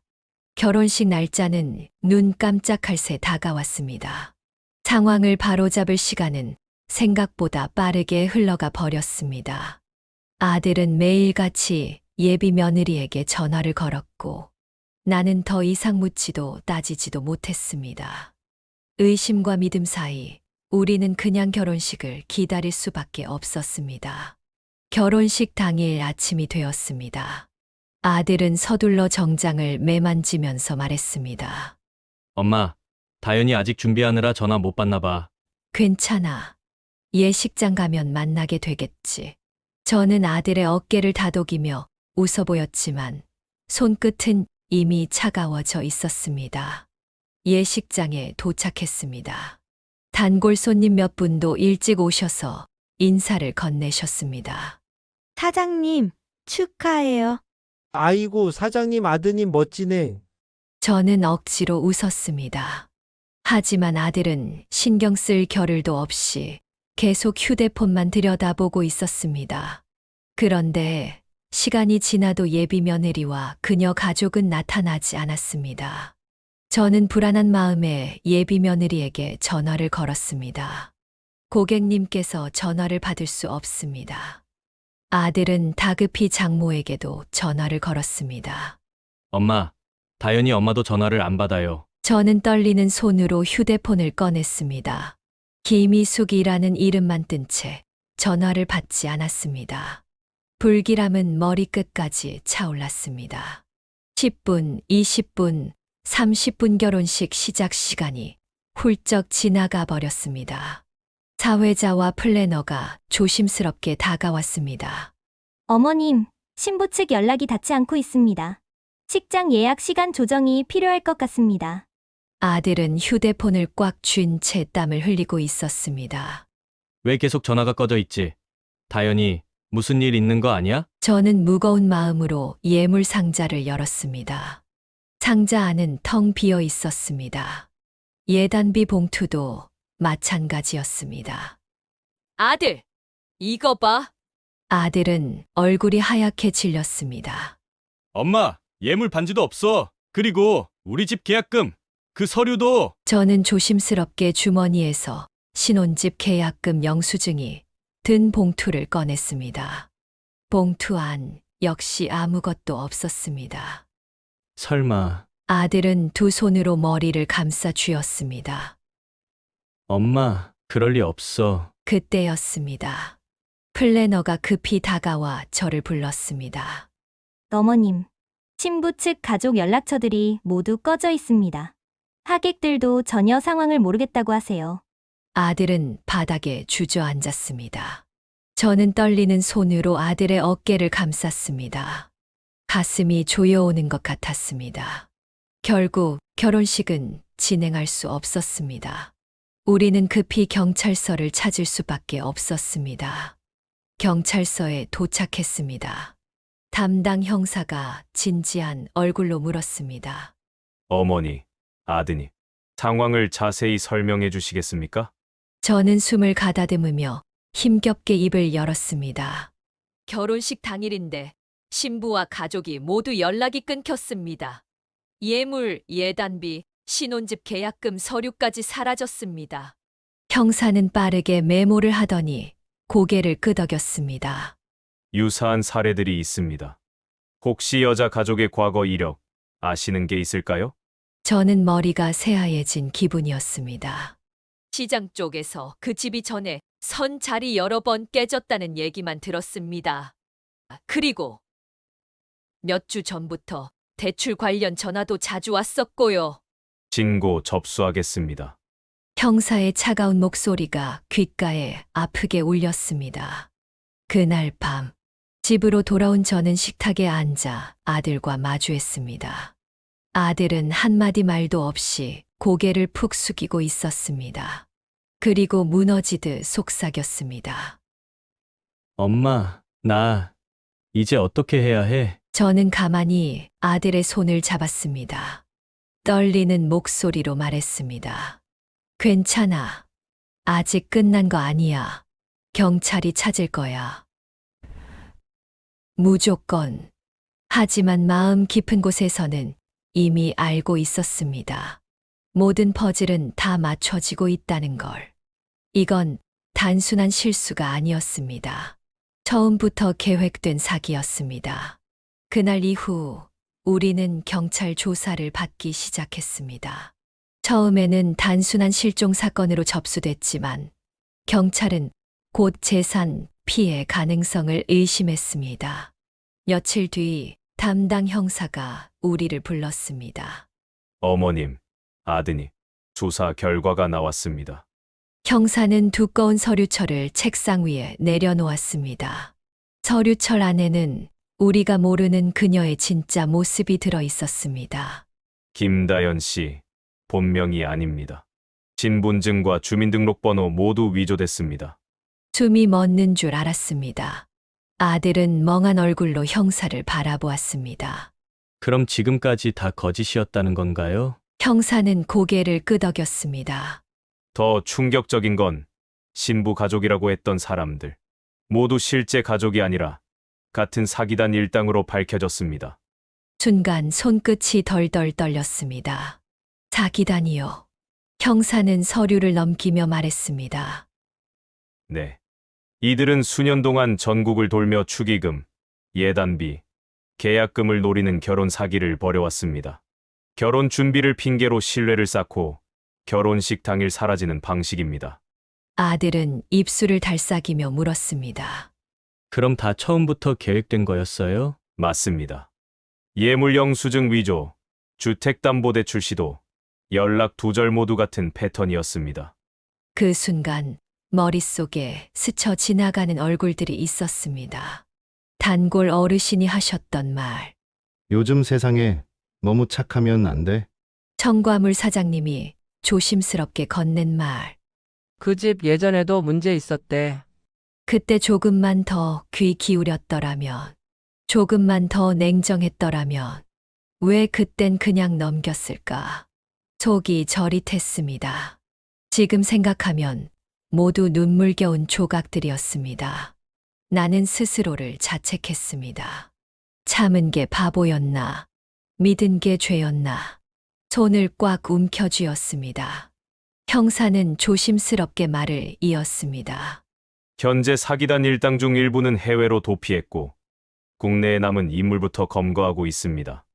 어머님과 아드님이 빠르게 신고해 주셔서 추가 피해는 막을 수 있었습니다. 아들은 고개를 푹 숙였습니다. 엄마, 내가 정말 미안해. 목소리가 떨리고 있었습니다. 나는 아들의 어깨에 손을 얹었습니다.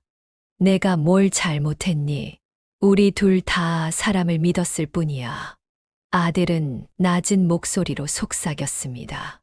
엄마, 나는 그녀가 우리 가족이 될 줄 알았어. 엄마를 힘들게 해서 죄송해요. 그 말을 듣는 순간 참았던 눈물이 터졌습니다. 내 아들 얼마나 자책하고 있었을까. 형사는 마지막으로 서류를 덮으며 말했습니다. 참고로 김다연 씨 명의로 신혼집 담보 대출을 시도한 기록도 확인됐습니다. 이미 계약금은 사기단 계좌로 인출됐습니다. 심장이 뚝 떨어지는 듯 했습니다. 그러니까 모든 게 계획이었단 거네요. 형사는 무겁게 고개를 끄덕였습니다. 네. 이들은 아드님 명예, 사모님 재산 그리고 가족의 미래까지 노리고 접근한 겁니다. 숨이 막혀왔습니다. 형사는 마지막으로 덧붙였습니다. 현재 남은 사기단 일당 검거 작업이 막바지입니다. 곧 좋은 소식 전해드리겠습니다. 나는 힘없이 고개를 끄덕였습니다. 사기단, 거짓 신분, 위조된 서류, 모든 퍼즐이 하나로 맞춰졌습니다. 경찰서를 나오는 길 회색빛 저녁 하늘 아래 나는 아들과 나란히 걸었습니다. 아들은 말없이 휴대폰을 손에 쥐고 있었습니다. 그 안에는 아직도 한때 사랑한다 말했던 그녀의 메시지가 남아 있었겠지요. 나는 하늘을 올려다보았습니다. 조금만 더 일찍 알았더라면, 조금만 더 냉정했더라면, 아들은 주먹을 꽉 쥔 채 말했습니다. 엄마, 내가 바보였어. 엄마 지켜주려고 했는데 결국 엄마를 울게 만들었어. 나는 아들의 어깨를 감싸며 고개를 저었습니다. 잠시 숨을 고른 뒤 나는 다짐하듯 말했습니다. 아들아, 우리 여기서 무너지지 말자. 우리가 잘못한 게 아니야. 아들은 울먹이며 고개를 끄덕였습니다. 하늘은 어느새 어둑해져 있었습니다. 하지만 저 어둠 너머에는 분명히 다시 빛이 올 거라 믿었습니다. 하지만 그날 이후에도 하루하루가 지옥 같았습니다. 아침에 눈을 뜨면 꿈이면 좋겠다. 그 생각부터 들었습니다. 하지만 현실은 너무나 차가웠습니다. 집안 곳곳엔 그녀와 그녀 가족이 남긴 흔적이 아직도 남아 있었고 아들은 매일 휴대폰만 들여다보며 멍하니 앉아 있었습니다. 나는 그런 아들이 안쓰러워도 차마 다독일 수 없었습니다. 내 마음조차 갈 곳이 없었으니까요. 며칠 뒤 경찰서에서 전화가 걸려왔습니다. 어머님, 김다연 씨와 그녀 가족의 위치를 포착했습니다. 정말요? 담당 형사의 목소리는 단호했습니다. CCTV와 카드 사용 내역을 추적했습니다. 서울 외곽의 한 모텔에 은신 중입니다. 곧 출동합니다. 심장이 쿵쾅거렸습니다. 이번엔 끝을 볼 수 있겠구나. 아들에게 전화를 걸었습니다. 아들아, 경찰이 찾았대. 그 사람들 곧 잡힌대. 아들은 짧게 대답했습니다. 엄마, 나도 경찰서로 갈게. 경찰은 늦은 밤 그 모텔 앞에 잠복했습니다. 모텔 주변은 적막했습니다. 가로등 불빛 아래 사기단 일당 중 일부가 담배를 피우며 서 있었습니다. 형사들이 무전기로 속삭였습니다. 진입 준비. 김다연 본인 이동 중. 잠시 후 모텔 현관문이 열리고 그녀가 나타났습니다. 모자와 마스크로 얼굴을 가렸지만 아들의 휴대폰 속 그 모습과 똑같았습니다. 사방에서 형사들이 몰려들었습니다. 김다연 씨, 움직이지 마세요. 경찰입니다. 체포하겠습니다. 그녀는 깜짝 놀라 뒷걸음질 쳤지만 이미 늦었습니다.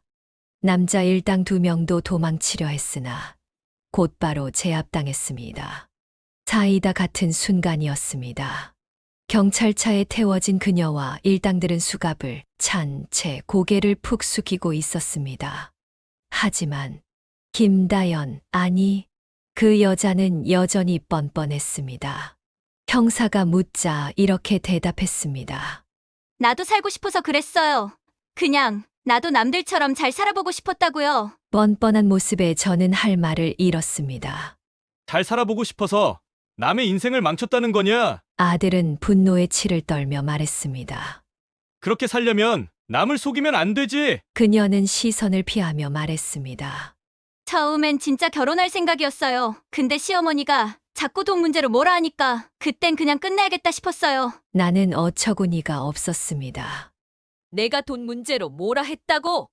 난 뼈 빠지게 일한 돈으로 너희 집을 마련해줬다. 형사는 차갑게 말했습니다. 김다연 씨, 변명하지 마세요. 피해자가 지금 전국에 10명 이상입니다. 똑같은 수법으로 수십억을 뜯어냈습니다. 죄책감도 반성도 없는 얼굴, 오히려 억울하다는 표정만 짓고 있었습니다. 형사가 우리에게 말했습니다. 피해자는 어머님 가족만이 아닙니다. 전국에서 같은 방식으로 피해본 사람들이 많습니다. 신혼집 대출, 예단비, 예물비, 축의금까지 노린 계획적 사기였습니다. 나는 물었습니다. 다른 가족들도 우리처럼 속았나요? 형사는 고개를 끄덕였습니다. 대부분 어르신들입니다. 자식 혼자 키우면서 결혼만큼은 잘해주고 싶었던 분들이었습니다. 순간 가슴이 저려왔습니다. 우리만 당한 게 아니었다는 씁쓸함. 그리고 나처럼 자식을 위해 모든 걸 내준 부모들이 떠올랐습니다. 나는 조용히 아들의 손을 잡았습니다. 다 끝났어. 내가 바보라서 속은 게 아니야. 아들은 고개를 끄덕이며 낮게 속삭였습니다. 엄마, 이제 정말 끝났어. 그녀와 그 가족은 모두 검거됐습니다. 형사는 마지막으로 말했습니다. 검거된 일당들은 모두 구속될 겁니다. 하지만 정신적인 상처는 시간이 걸리겠지요. 나는 담담하게 고개를 끄덕였습니다. 네. 그래도 끝나서 다행이에요. 아들은 형사에게 인사했습니다. 도와주셔서 감사합니다. 엄마랑 저는 이제 다시 시작할 겁니다. 형사는 미소 지으며 말했습니다. 두 분 정말 강하십니다. 꼭 좋은 날이 올 겁니다. 사기단이 체포되고 나서도 우리의 일상은 한동안 멈춘 듯 했습니다. 경찰서에서 돌아온 아들은 며칠 동안 방에 틀어박혀 나올 생각을 하지 않았습니다. 휴대폰은 꺼져 있었고 식사 시간에도 얼굴을 보이지 않았습니다. 저 아이가 또 자신을 탓하고 있구나. 나는 일부러 문을 두드리지 않았습니다. 스스로 마음을 정리할 시간을 주고 싶었으니까요.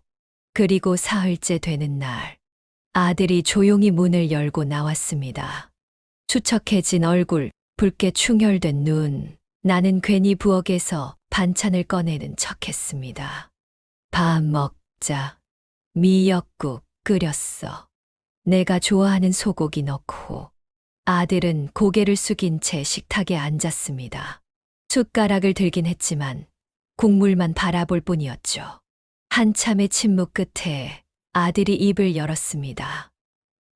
엄마, 목소리가 너무나 낮고 떨렸습니다. 엄마, 나 바보였어. 엄마 지켜주려고 했는데 결국 엄마를 울게 만들었어. 나는 숟가락을 내려놓았습니다. 네, 잘못 아니야. 하지만 아들은 고개를 저었습니다. 그 사람을 믿겠다고 엄마한테 그토록 부탁했잖아. 엄마 반대하는 건 무시하고 결국 엄마 재산까지 위험하게 만들고. 목소리는 점점 더 떨렸습니다. 엄마를 지켜준다고 생각했는데 나 아무것도 못했어. 나는 천천히 아들의 손등 위에 손을 얹었습니다. 사람을 믿고 사랑하는 건 누구도 탓할 수 없는 일이야. 아들은 두 손으로 얼굴을 감쌌습니다. 어린애처럼 어깨를 들썩이며 울기 시작했습니다. 내 아들, 얼마나 버텼을까. 혼자서 이 모든 죄책감을 짊어지고 있었구나. 나는 조용히 아들의 등을 두드리며 말했습니다. 내가 얼마나 좋은 사람이냐. 사람을 믿는 게 죄가 될 순 없어. 잠시 후 아들은 손수건으로 눈물을 닦고 결연한 표정으로 나를 바라보았습니다. 엄마, 나 이제 엄마처럼 살 거야. 내가 지켜야 할 사람을 위해 살 거야. 엄마처럼 강하게. 나는 아들의 눈을 똑바로 바라보았습니다. 그래. 넘어질 수는 있어도 무너지면 안 돼. 우린 이미 충분히 버텨왔고 앞으로도 그럴 거야. 아들은 고개를 끄덕이며 작은 미소를 지었습니다. 그 미소는 짧았지만 분명 다시 시작할 준비가 됐다는 신호였습니다. 과거를 마주하고 미래로. 그날 밤 나는 아들이 방으로 돌아간 뒤 조용히 앉아 오래된 앨범을 펼쳤습니다. 젊은 시절의 나, 갓돌 지난 아들을 안고 시장 좌판 앞에 서 있는 사진. 저 때도 힘들었지. 그래도 웃었어. 나는 사진 속의 젊은 나에게 조용히 속삭였습니다. 봄이 왔습니다. 긴 겨울 같던 시간이 지나고 시장 거리에도 따스한 햇살이 비치기 시작했습니다. 우리 가게도 달라질 때가 됐다는 신호였지요. 아들은 며칠 전 말했습니다. 엄마, 우리 가게 간판 새로 바꾸자. 너무 낡았어. 나는 웃으며 물었습니다. 무슨 이름으로 바꿀 건데? 아들은 잠시 생각하더니 말했습니다. 다시 시작하는 가게. 나는 순간 가슴이 먹먹해졌습니다. 무너졌지만 다시 일어서겠다는 의지. 그 한마디 속에 모든 게 담겨 있었습니다. 좋아. 다시 시작하는 가게. 우리 둘 이름 걸자. 며칠 뒤 새 간판이 걸렸습니다. 다시 시작하는 가게. 햇살을 받은 간판이 눈부시게 빛났습니다. 지나가던 단골 어르신들이 멈춰 섰습니다. 아이고, 간판 바꾸셨네? 이제 진짜 힘든 일 끝난 거지? 나는 웃으며 고개를 끄덕였습니다.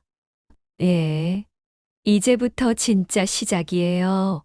아들은 시장 일을 도와주다가 최근엔 작은 공무원 시험 준비를 시작했습니다.